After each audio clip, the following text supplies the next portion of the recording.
Hey guys, welcome back to Jersey First TV and the Nader narrative. We need to talk about Governor Murphy. I don't really want to, but we need to because he just did his state of the state. And listen, it impacts you. You've got to understand we have 2 more years with this guy, what's going on. So to break it all down, to help you understand, for those of you who didn't watch the show or did watch the show and just really need to be able to filter through everything he said, we've got, of course, Rosemary Becchi with us from Jersey First, and new Assemblyman, we'll talk about that in a minute, Paul Kanitra, who I recently learned is not Kanitra, it's Kanitra, but it's whatever you want. Either one, but I'm going to be unique. We're going to go with Kanitra. But anyway, let me brag on both of you before we start to talk about Murphy, who I won't be bragging on. So Rosemary, first of all, congratulations on a great year with Jersey First advocacy organization. And now you've got the backing of Americans for Prosperity, AFP. You've got big news coming up this year. You're really making an impact in New Jersey, advocating for people, finding the issues that impact them and standing up for them. So I just want to first congratulate you on that. I'm proud to know you and thank you. You continue to fight. Of course, we know you're a tax attorney. You're famous for the 529 plans, which I like to bring up since they're well used in this household of 4 children. But you've got, we're going to talk to you a little bit about the money side of things and affordability.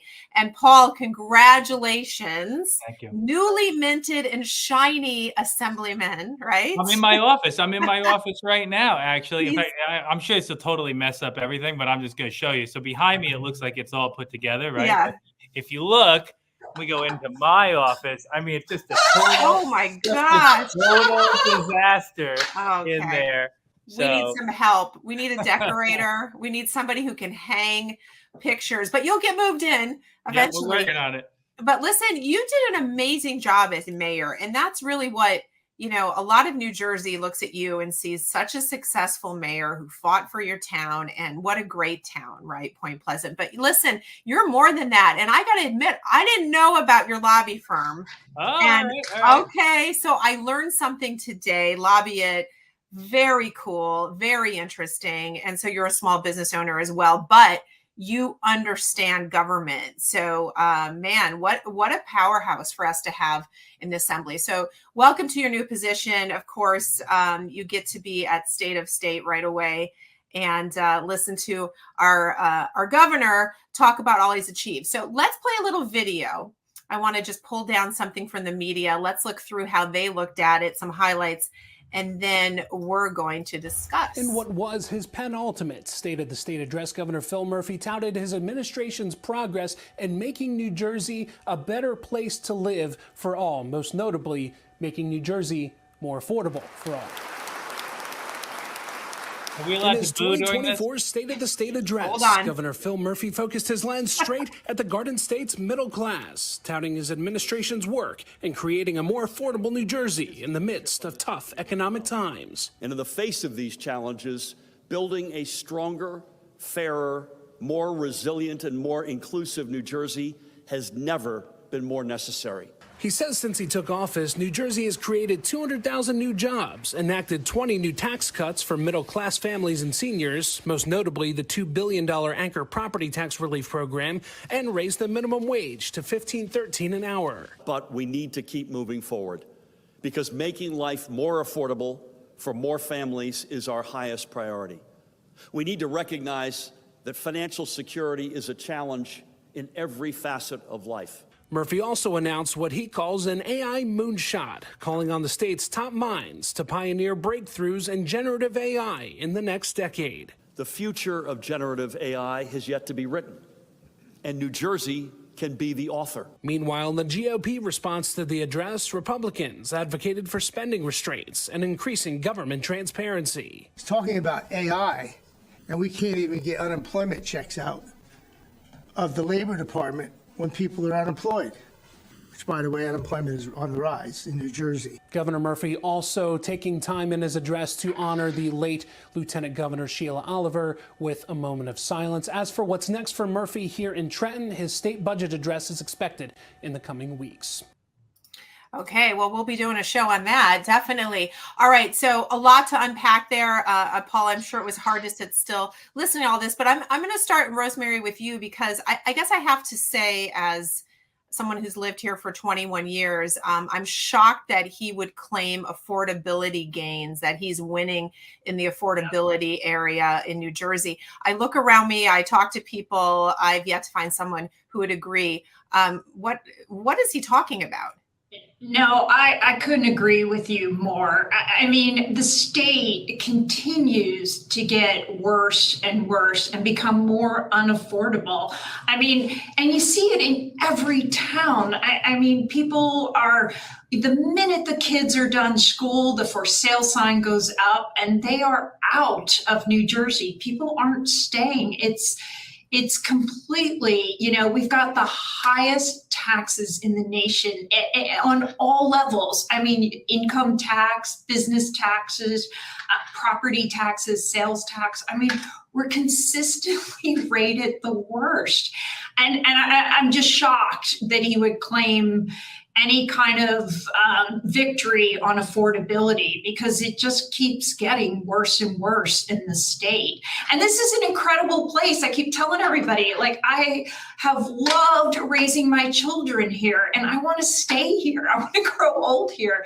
But to be honest, it probably doesn't make a whole lot of economic sense to do that. And that's just so sad that we're at this place in this state. Yeah, it's frustrating, right? And Paul, coming from the town that you are in, the beautiful area, I mean, it's one of the jewels of the state. As you sat there and heard him sort of tout and pat himself on the back for affordability, how did you not start twitching? I mean, this just shocks me.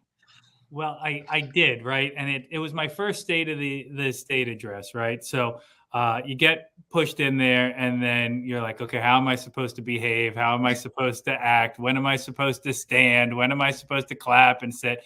And then I had my wife there as well, right? And she obviously has her viewpoints on how the state is going. In fact, at one point, when he was talking about his AI moonshot proposal, she leans over to me and says, "This is how every bad post-apocalyptic zombie movie starts, is with video of the guy talking about, we're going to really fix AI." And I started laughing. I was like, "Oh my God, they're going to hear me." Yeah. But when he was talking about all his various different initiatives, there were a couple times where I almost huffed, and I had to control myself. You have a little speak button at your desk in the assembly, and I know mine wasn't working during this, but I wanted to push it so freaking badly, because when he was talking, it was indicative of his entire term as governor. It's all these broad ideals that someday he'll try and bring to the table when he runs for president, or he'll try and put on some list to talk at some wine hour at his house 10 years from now about how great he was. And all these ideals are costing the average New Jersey resident a tremendous amount of money. And here's the most important component. Here's the thing, we can all sit here, we're all politicos, and we're going to talk about, all of the nuance of this. When Chris Christie left office, the state budget in 236 years of New Jersey being a state, was $34.7 billion. So in 236 years, we grew the budget to $34.7 billion. In the 5 years since Murphy has been in office, the damn thing has gone up another 60%. It's like $54 billion right now. Like, that's real money. If you're sitting here and you're looking at this and you don't care about politics, you hate politicians or whatever, how can you not be staggered by these numbers? And it's even highlighted more because we're already dealing with Biden and all this crazy inflation. Right. But in New Jersey, inflation is 25% worse than it is across the rest of the damn country, and it's costing the average household $11,000 more a year because of all these stupid decisions. But anyway, I love my soapbox, but that's what's driving me nuts. Well, numbers don't lie. Those are shocking statistics. Right. Everyone needs to hear. And, as you said to me yesterday when we were talking, spend with no sense of the real impact, and not even caring, not even saying what, projecting out. Rosemary, one of the areas that he's touting to is a minimum wage. And as a small business owner and a pro-business advocate, I just wince at that, this continued focus on the minimum wage and just zero understanding of how that really has this sort of pebble in the water impact on everything. What's with this minimum wage fascination? I don't know. Our businesses in this state are not a piggy bank. And somehow our governor treats them like a piggy bank. I mean, these businesses are trying to survive. They're trying to, provide for their employees, provide wage increases, benefits, things like that. And when you constantly are raising, the requirements and the restrictions and more regulation on them, you're confining them, and frankly, you're just going to drive them out of the state to go to places where they don't have those kind of constraints. I mean, how are our small businesses going to deal with a mandatory minimum wage that is higher than the rest of the nation? Like, you just can't. You can't compete. And more businesses are going to leave the state. I mean, that's just inevitable. And I don't know where we don't look around the country and see that when you lower taxes and you lower spending and you provide more freedom to our businesses and less regulation, that they prosper. And in most instances, they're doing the right thing, and they're putting all those monies back into the business, paying higher wages, paying bigger benefits, things like that. I mean, that's just how the world works. And you again, look around the country, look where there's been governors that have had, that motto and done those things. And that's where those areas are prospering. And frankly, that's where businesses are being driven to and people are moving to. Yeah, well, good old capitalism has a way of making this all work if you don't constrict and restrain and legislate it too much. Paul, when we think about your town, Point Pleasant Beach, and the influx of college and high school students in the summer and those jobs that they have that are not meant to sustain a family, they're meant to be summer jobs, they're meant to be college jobs, raising the minimum wage. And I think of all those small businesses, seasonal businesses, how painful is that for them? Oh, incredibly so. And I want to backtrack for just 1 second because Rosemary touched on moving and people moving in and out of the state. And that was one of the components of the governor's speech. And when I heard it, I was rolling my eyes so heavily I thought I was going to pass out because he selectively chose facts saying that all these people are moving here from New York and it's the biggest migration, everything along those lines. New Jersey had a net loss of 25,000 people last year. So, and so now you're getting into the jobs in my town and you're looking at minimum wage jobs. And the reality of the situation is I have a ton of empathy for the working class, for people who are just trying to make a dollar and everything along those lines. And I understand on the surface how you can say this is just the most direct thing. You just raise minimum wage, just keep raising minimum wage until you get them to a point where they can have some security. And I get where people are coming from when they're struggling. But the reality of the situation is we wouldn't need to raise the minimum wage if they weren't making all of these stupid decisions in the first place. And that's where the average person who's struggling to put food on the table doesn't have the time to look at, okay, well, Governor Murphy's getting a standing ovation for his clean energy and his windmill project. How many billions of dollars did they redirect that were meant for the average person and ratepayers to lower their utility bills, and they steered them in a corporate buyout to Orsted?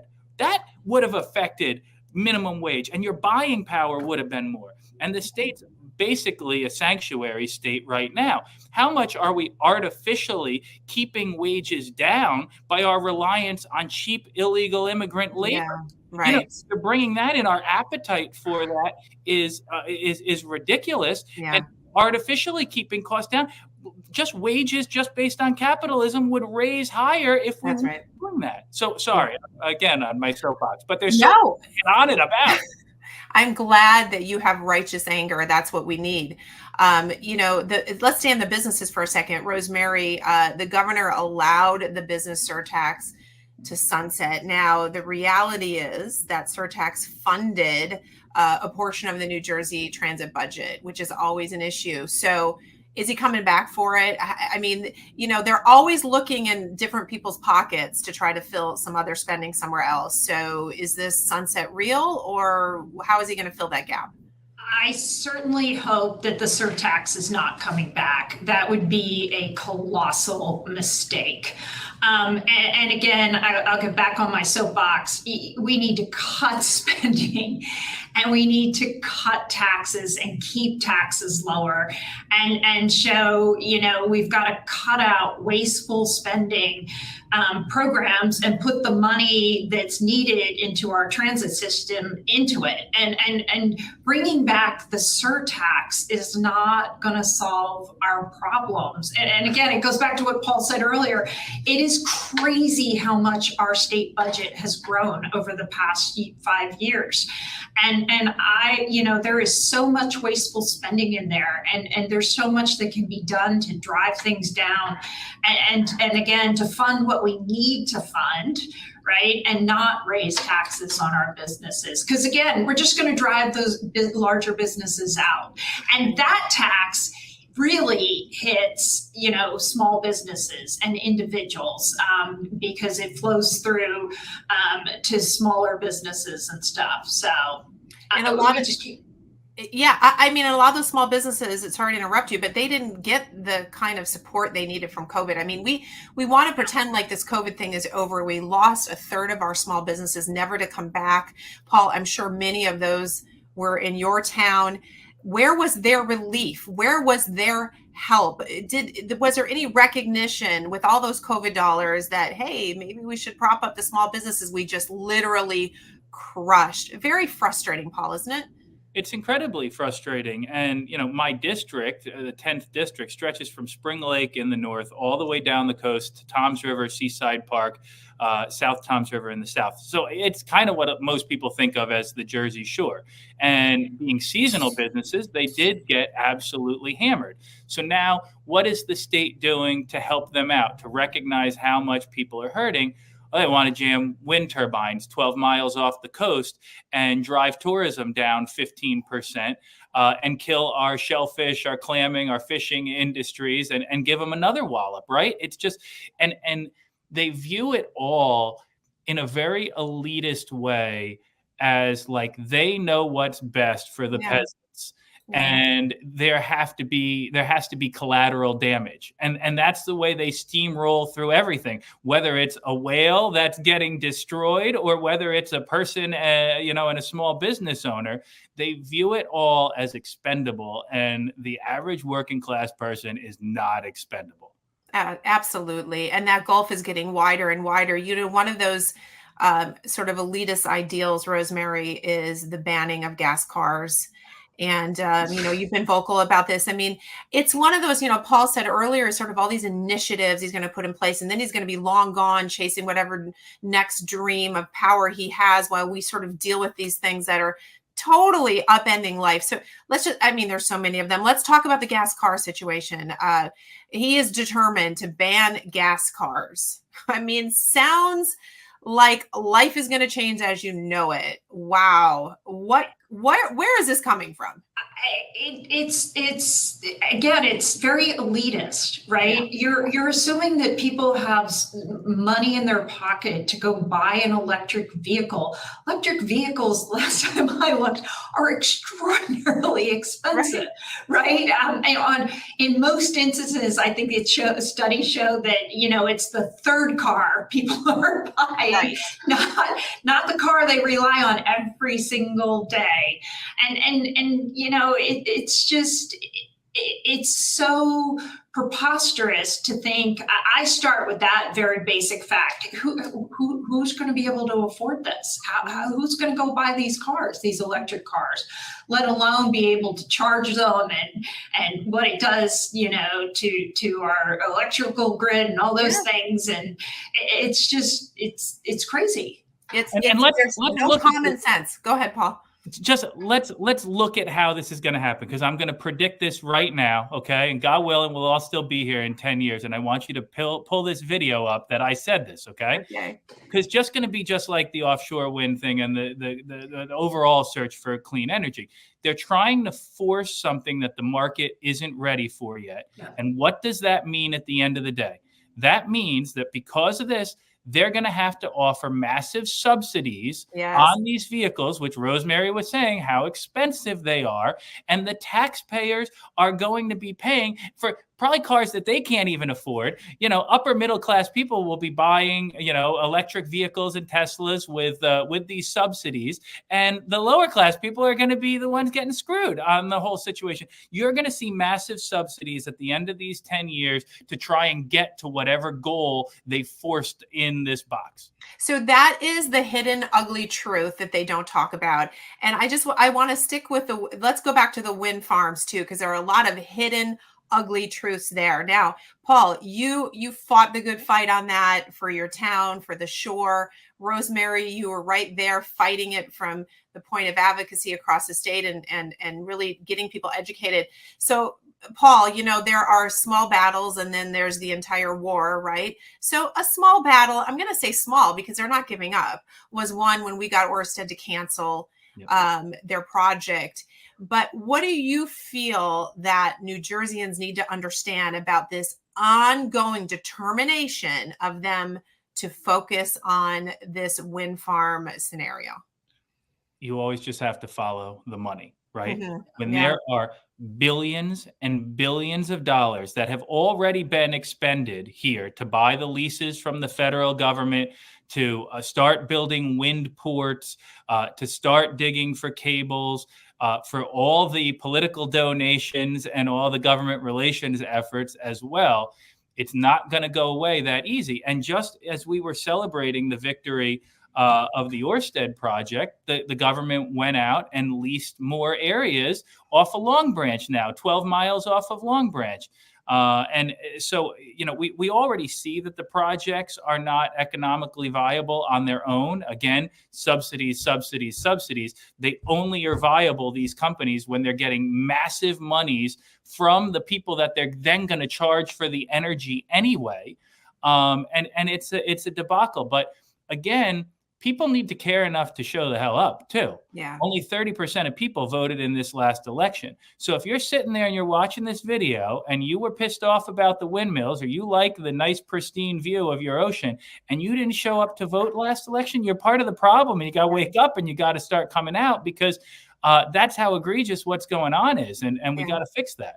Yeah, absolutely. I mean, that could just be the show vote. I mean, I just feel like that's what everyone just doesn't understand. Rosemary, when, you've been in politics a long time, you've been on Capitol Hill a long time. There are certain things we expect from the different parties. When did the almighty dollar obliterate the left's supposed care for the environment? I mean, we've got such an impact. It's unbelievable to me that the whales we used to fight for, they're now just no problem, kill them. It's the almighty dollar, as Paul says. No, I agree, and it is very much a problem, and in particular in this instance. And I can't echo Paul enough. I mean, this is just going to be subsidy after subsidy, which means more tax dollars spent, which also means that ultimately, even if this is all up and running, I mean, there's going to be, what it's going to cost the taxpayers from what they're spending now to what they're going to get charged in the future. It's endless. And just go back to, we need people to show up, pay attention, and vote. I was really struck when we did our event down in Paul's town, and some of the folks, the biggest advocates out there, how they kind of came to discover what was going on. One gentleman talked about, like, he read that it was 100 miles off the coast, and then every time he picked up the paper, it got closer and closer. Oh my God. And he's like, hey, wait a minute, whoa, stop here. And I think that's important. It just tells me the message that we've just got to keep people need to be informed, and we need to do. I feel like it's part of our job at Jersey First to keep them informed. What's really going on here? What are you not being told? Right. And that is so critical, because we need people to be informed, and then we need them to go out and vote. Yep. And truth is really hard to find nowadays, isn't it? I mean, this is what we have to stand on, the truth. And, Paul, you knew what you were getting into, right? I mean, you knew what you were getting into in Trenton. So you're there now. We've got all these boondoggles, but obviously we're excited that you're a voice of common sense. What are your goals in your first year? Literally, you just laid them out. It's common sense. Yeah. I think because so few people turned out to vote, I think it shows how little people know or how little people care about what's going on in state government. People see a presidential election and they turn out to vote, but they don't recognize that the decisions they make in the intervening other 3 years are the ones that determine what the president is going to be able to do or not do, and how much the governor and the state legislator are a factor in that and affect what's happening at a local level. So I've got a video that I'm going to launch in a couple of days called "What is an Assemblyman?" And it's a little sarcastic, like I am, a little passive aggressive. Yeah. But that's kind of going to be my approach. I've got some shtick that I've been working on in terms of, how can Democrats waste your money this month, and what the crazy Democrat bill of the week is going to be. And I love it. I wanna dig into this stuff. I'm lucky that I'm enough of a policy nerd and still came from enough of a blue collar background where I think I can make things approachable. And that's my overall goal, is to make things approachable, easily digestible for people, and highlight all the hypocrisy that's going on out there in Trenton. And if we can do that, it'll be a job well done.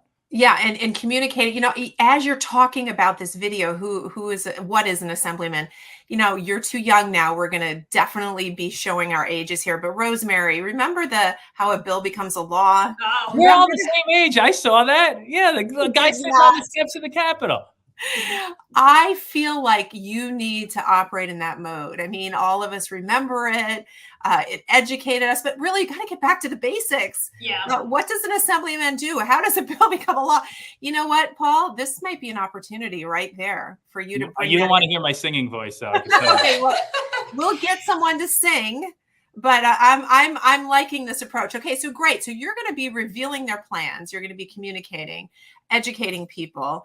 Rosemary, Jersey First is doing that too. I think one thing I hear from people a lot when they say, I don't want to talk about politics. I don't talk about politics. I'm like, listen, you could have said that to me in the 80s, maybe, but you no longer have the right to say, I'm not talking about it. It affects your every single day, right? And if we can get that across, then maybe they'll show up and vote.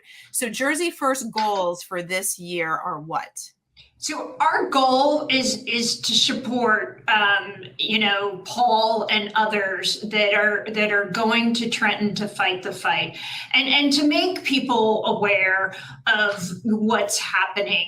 I mean, we are a grassroots organization, and our goal is to talk about the issues and talk about the issues to everyone and educate everyone. And one of my personal goals is, I worked in the U.S. Senate. And you brought people to the table and you had conversations. And a lot of times they were really hard conversations and not everybody agreed. Yeah. But you bring people to the table and you talk about it, and you talk about common sense solutions and what will work and what won't work.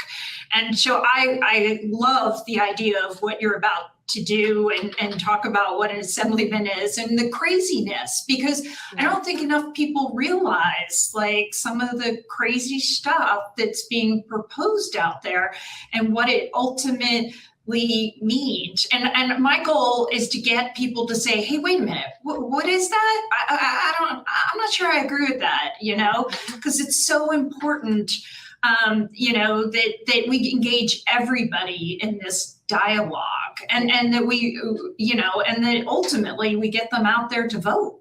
Right. That's what it's got to be. So, Paul, we're all into these videos. In fact, what TikTok, buddy? Come on. We need to get those done.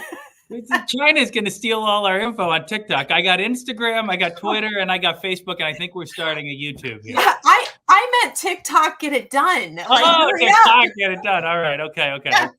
But we'll distribute it wherever. Listen, you know, China's stealing it. They're listening right now anyway. How you doing, China? Look out. These are some fierce people. So listen, we are on board with that, Paul. I think those are great. You bring fresh ideas. The fight is not over. We're still here, right? And as long as we're here, we're going to keep fighting. So, and I want to bring this up. I want to bring this up as one positive thing to end on here. The New Yorker, which is as liberal and as left-wing a publication as you can get. I've been depressed for the last couple of years about just the future of the country. Right. And how liberal I feel like, and how progressive I felt like the youth is. But if you've looked at these polls in the presidential election coming up, it's been showing a massive shift for more conservative youth. And everybody needs to go out and look at this New Yorker article, because essentially it's all of them freaking out saying, oh my gosh, those polls are right. We haven't been paying attention.